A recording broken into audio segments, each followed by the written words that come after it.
I'll introduce you, and then we're going to record this like we did last time, and then we can put it up on your program website so that students who didn't get to Okay. join can still see.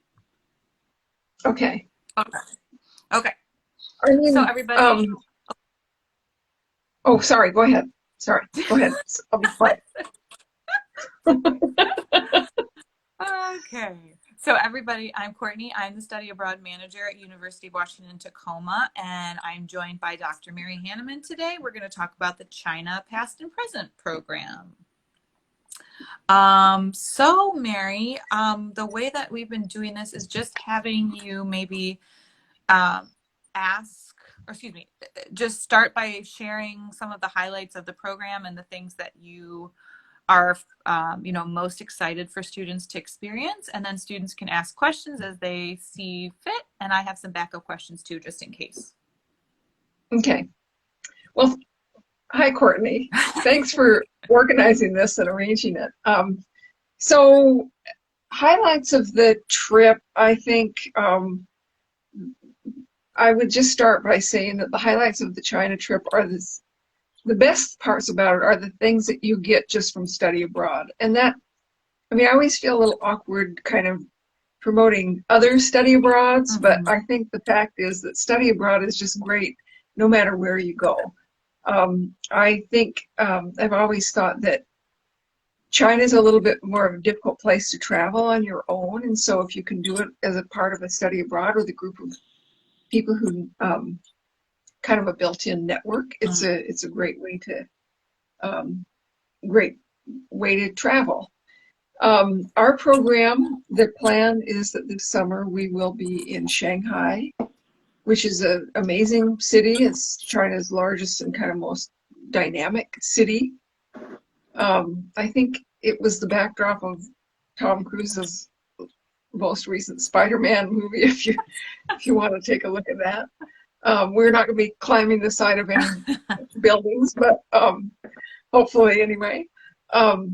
So it's a 15 credit program, and we spend 4 weeks in China, in this case 4 weeks in Shanghai.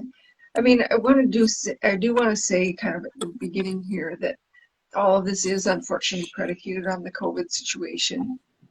We can talk more about that a little bit later, but it's a 15 credit program. You don't have to know Chinese to go. You don't have to study Chinese. I'm a co-leader along with Dr. Yi Li, who teaches history at Tacoma Community College. He's a native of China. He's fluent, obviously, in Chinese.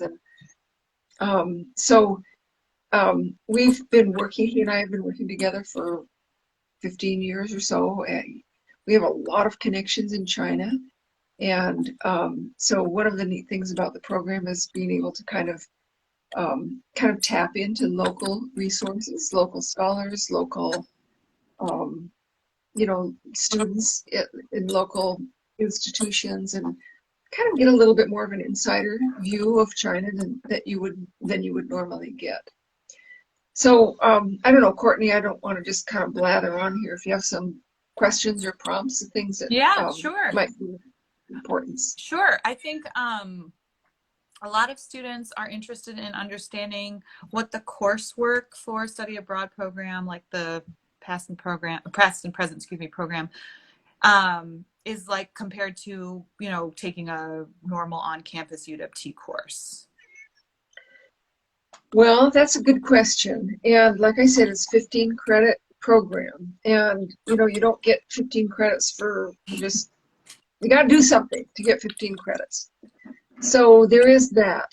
At the same time, I think Dr. Lee and I both feel like we don't want to, and we never have designed a program where you are going to be going to China and sitting in your hotel room studying all the time. Because the point is you're there, and we really want you to experience the culture and the scene around you. So the 15 credits are made up of 3 separate classes, 3 5-credit classes. I teach a history class, I teach Asian history, but the class that I teach for this program is actually global history. Then we take kind of a look at um, what is it? T-HIS 251, I think, is the number. So it satisfies lots of different requirements, but we kind of look at world history through a Chinese lens. And so there's reading and writing and stuff to do. One of the assignments, for example, though, that I give students is to interview a Chinese student or a Chinese individual that we help people make contact and ask them certain questions about their understanding of the world, for example, and write that up in the paper. Mm-hmm. Dr. Lee teaches a class on Chinese philosophy.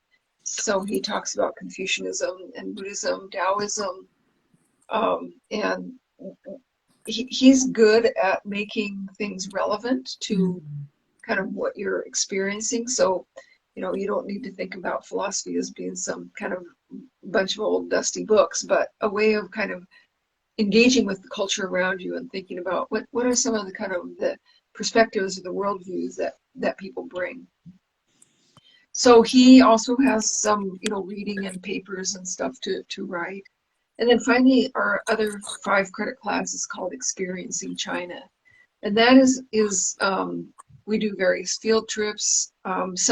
Most of the field trips that we organize are group field trips, but we also kind of have a list of activities that students can do either by themselves or often with other people, and find a buddy and get on the subway, go to this museum, take a look, go to this park, make some observations, and write up a kind of a response paper. So that's the Experiencing China class. And the other thing that I would say is that the papers, most of our work is due after the travel. And again, because the idea is we don't want you to be sitting around frantically writing papers while you're, thinking, do I have to order room service to get some noodles for dinner tonight?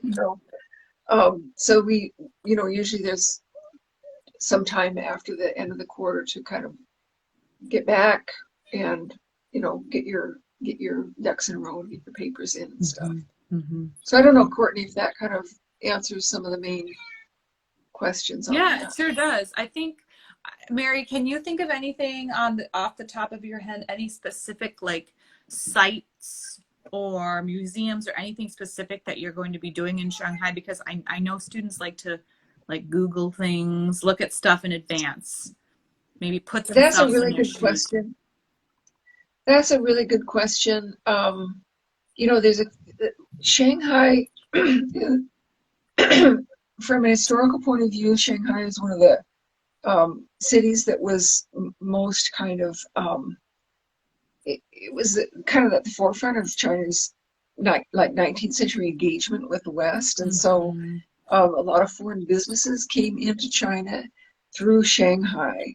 And so there's an area of the city that reflects that kind of Western architecture and stuff. It's right along the river. So that would be an example of a place to go. There's a gigantic, I shouldn't say gigantic, it's not so gigantic, but it's packed. If you go to China, you have to be willing to deal with lots of people and being around lots of people. So there's a place called Nanjing Road, and that's a shopping district, lots of eateries, restaurants, incredible shopping. So there, that would be another kind of place that we would go. There's Pudong Tower, which is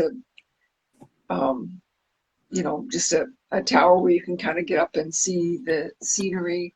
There's lots of museums. I can't think of anything right off the top of my head that we're kind of planning on at this point, but Shanghai is a very dynamic place, and it's also not very far from a couple of other really culturally important places like Wuxi and again, names pop out of my head right now. But Nanjing itself is not very far from Shanghai.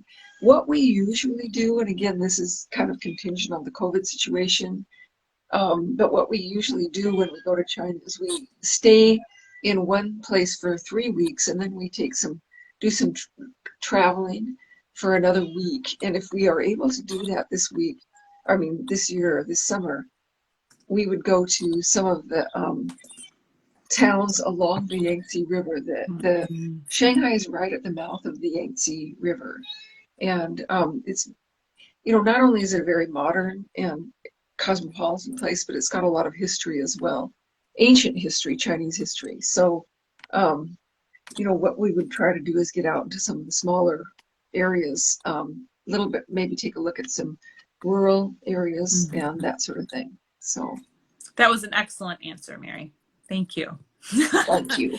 Yeah, no, I mean, there's just so much, but I think students, at least from those few that I've spoken to, have an idea of Shanghai as this very, like you said, vibrant, dynamic, sort of new modern city. But I think it's important to remember that China, is so old, and there's so much in Shanghai, but also locally that is like ancient, as you mentioned, right? So you get the best of both worlds, which is really exciting. Yeah.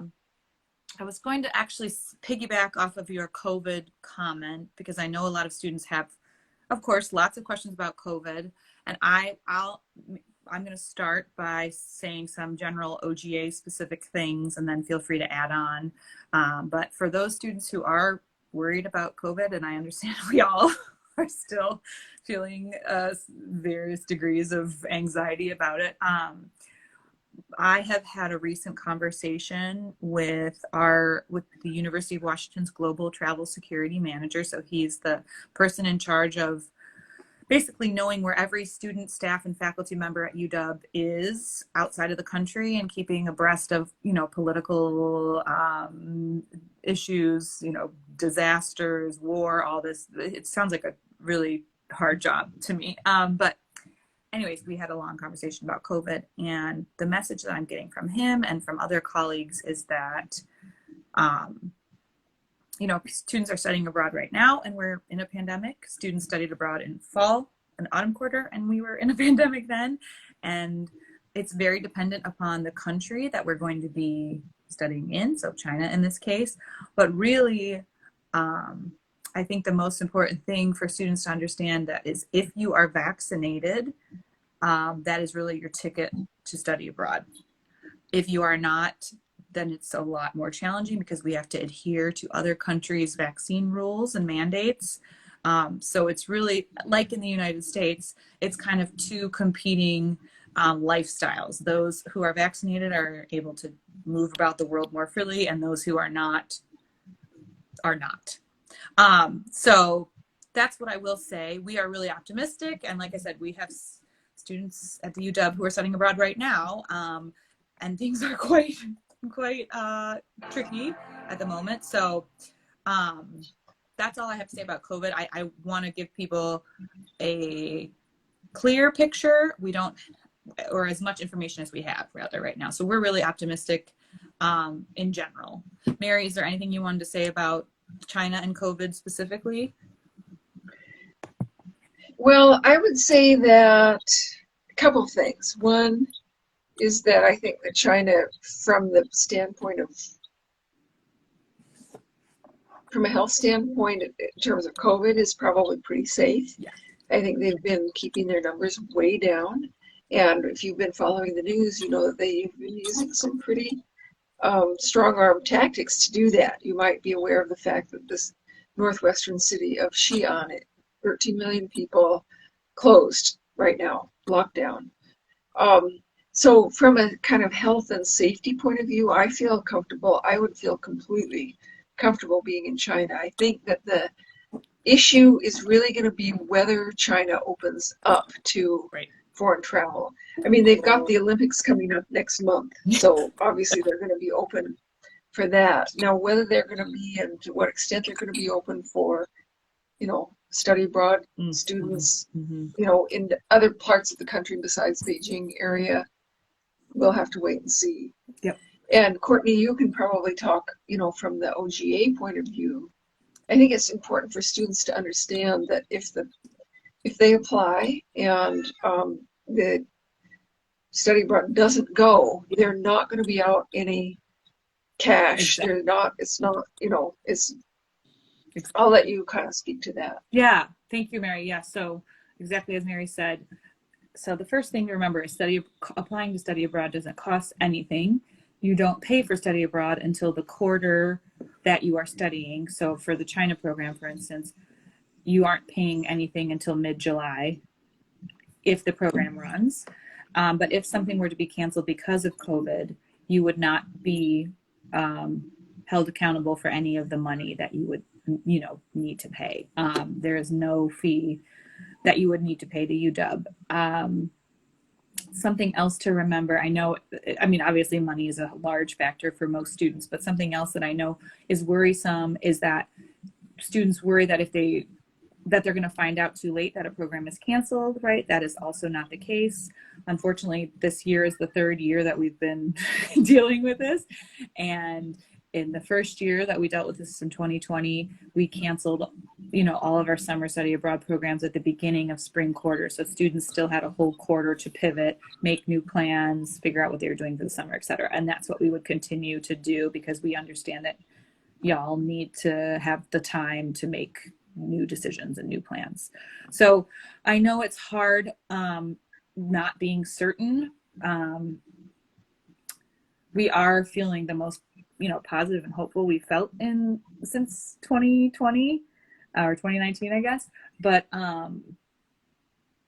it's important to note that you will not be held financially responsible for anything if you do decide to apply. And I hope you do, because what is the world without a little bit of hope and something to look forward to right now, right? Thank you, Courtney. Really? Yeah. I had a meeting with some students today and I said, we're, especially right now, since the beginning of winter quarter has gone a little bit off the rails and is not the way that people were hoping things would happen. I think people are sitting in sort of this doom and gloom, which I am guilty of as well. But we at least in study abroad, we can really use this time to look towards, 6 months from now, when we hopefully will be in lots of different places around the world, enjoying something that we haven't been able to enjoy in a long time. So, apply. Apply. Yes, apply. And one of the things, since we're talking kind of about financial matters, yes, I think a lot of times with study abroad, there's this sticker shock kind of a thing. And a lot of times students think, oh, study abroad, it's too expensive. That's not for me. Yes. But you know what? How often can you apply for a scholarship to go travel around the world? Right. For one thing. Or how often can you use financial aid to travel around the world? Exactly. And also, I think really important is to recognize that, look, you're not just traveling around the world for that money. You're getting 15 credits towards graduation. Exactly. So if you think about that, like tuition, you're going to pay tuition exactly here or in China, Exactly. So you got to remember that that a good chunk of that money is really like money that you would be spending on tuition anyway. Exactly. Yeah. So why not do something fun while you're spending that? Yeah, and a lot of students don't understand that they can receive financial aid for a study abroad, especially a summer study abroad, because a lot of students don't take classes over the summer. But it is possible, more than possible. The last year that we collected data, which was 2018, 2019, over 50% of students who studied abroad used financial aid. So it's there, it's ready for y'all. So as Mary said, if you're already paying for higher education, this is the same thing, but it's just elsewhere, right? Let's see, Mary, I had another question that I always love asking, partly because it's like my dinner time. But would you, China has such a vast variety of foods, depending on the location. And I was wondering if you could speak to what the food is like in Shanghai. Well, the food in Shanghai would be, you can get probably pretty much anything that you want, for one thing. Mm-hmm. And if that's McDonald's, you can get McDonald's, If it's noodles, if it's whatever, it's going to be available. And, you can eat high on the hog in China. You can spend a lot of money on food there. You can get like some of the best food ever anywhere, or you can, go to some hole in the wall place and for very reasonable amount of money, get some pretty darn good food. Right.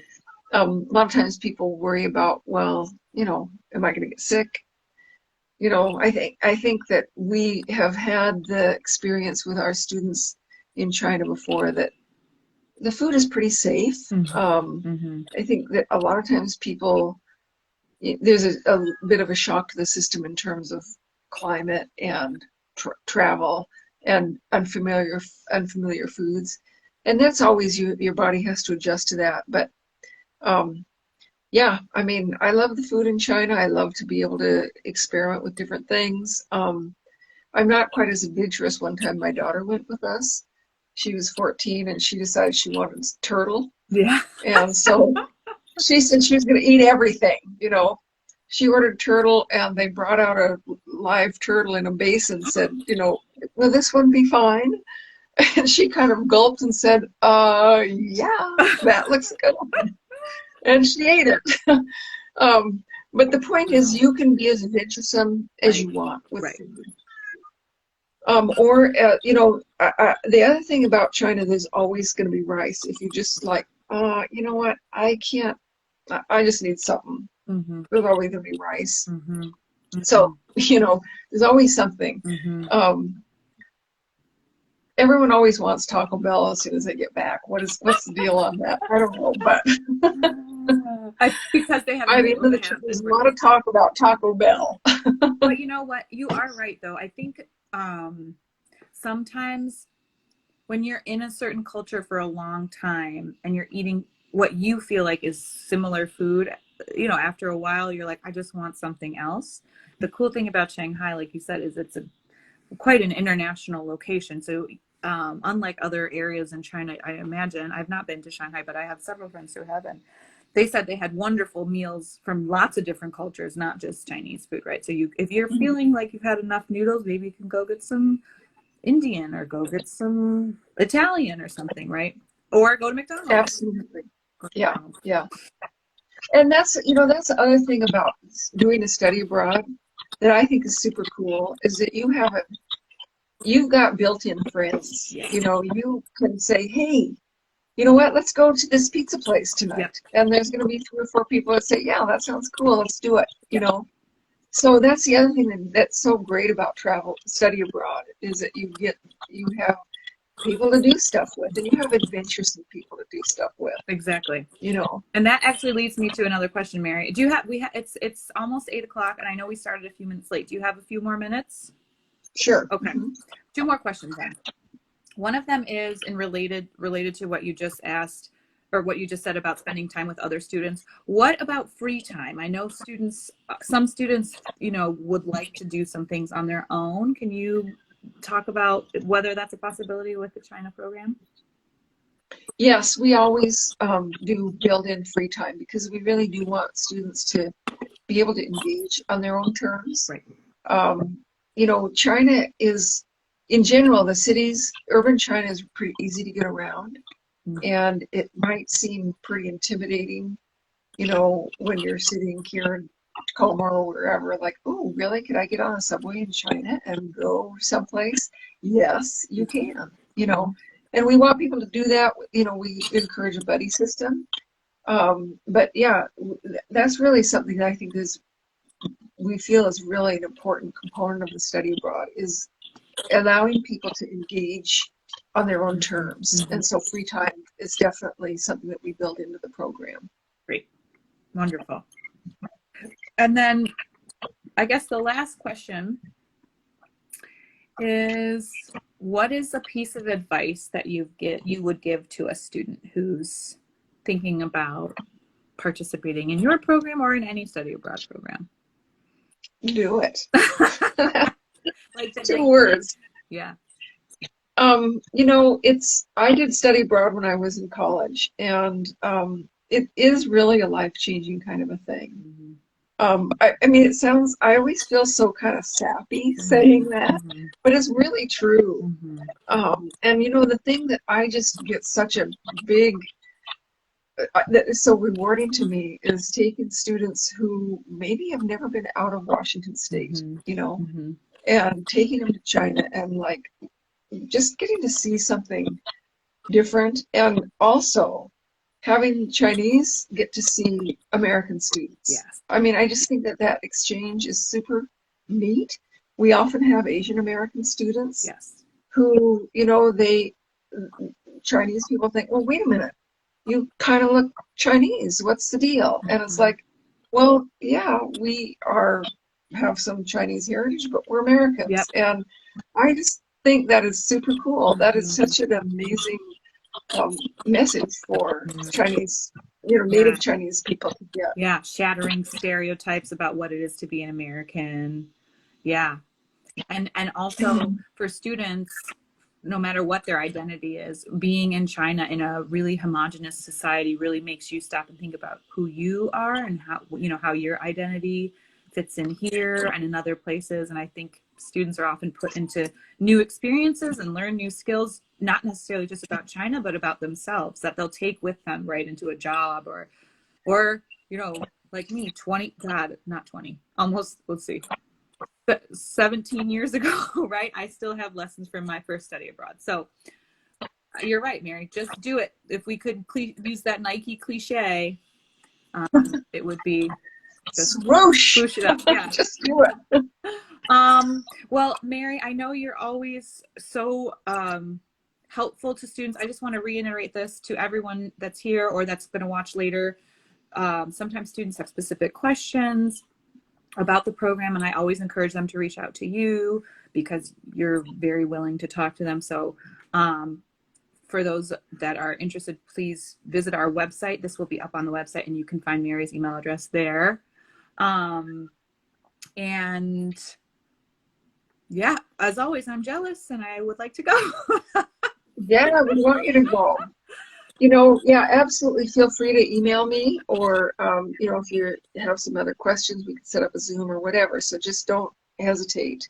Great. And yeah, Courtney, we're waiting for you to come with us.